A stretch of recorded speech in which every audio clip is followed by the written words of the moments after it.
I just read Black Religion in the Madhouse, a book about racism in the history of psychiatry, and I'm not surprised exactly, but I am incensed.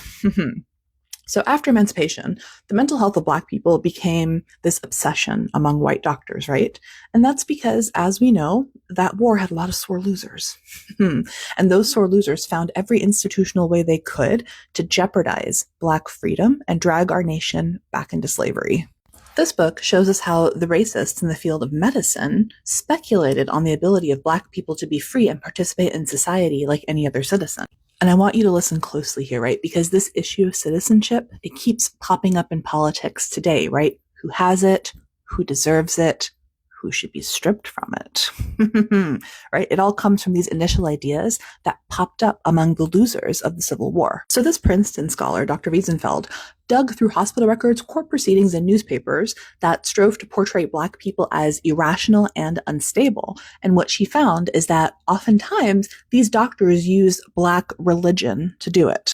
And that, of course, is interesting because white supremacist Christian nationalists have often attacked the Black church, right? Because the Black church is the opposite of all of the things that they were trying to achieve. Back then, they did it because church was where Black people had power, right? Because think about it.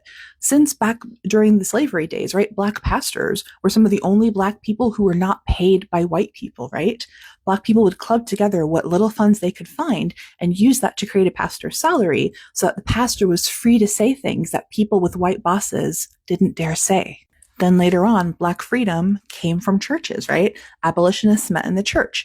God spoke to people like Nat Turner and John Brown, who hacked to death enslavers because God said it was necessary to stop the institution of slavery, right? In religion, Black people had a savior who was a redeemer, right? Liberation theology. So now these doctors would attack a lot of the ways that Black people would worship, right? And now for those of you who've been lucky enough to attend a Black church service, you'll know that generally they're a little bit more charismatic than white churches, right? There's a lot more ecstatic worship. There's a lot more sound, a lot more music, right? Which uptight white doctors at the time called religious excitement that led to, quote, insanity. Now, again, I'm feeling the need to tie this to the civil rights movement, right, which was also led by Black pastors and churches. So then, as usual, right, it was Black religious leaders who had to come in swinging to defend Black mental health, right? And they challenged white psychiatric consensus on Black people's mental wellness.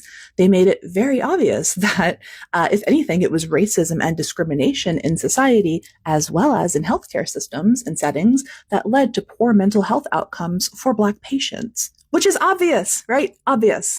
Sorry for those of you using headphones. I am very bad. Now, this book points out that the profession still holds a host of racist views regarding Black people's mental health. And now these views are gaining traction again, right? Because governing bodies fear censoring professionals who express them because of the political climate. You know, if anything, this book is a reminder of how sustained active vigilance against racism in all of our professions is deeply important, right? Because racism keeps returning because it never really left. It's everyone's job to educate themselves on what racism looks like in their profession so you can stamp it out.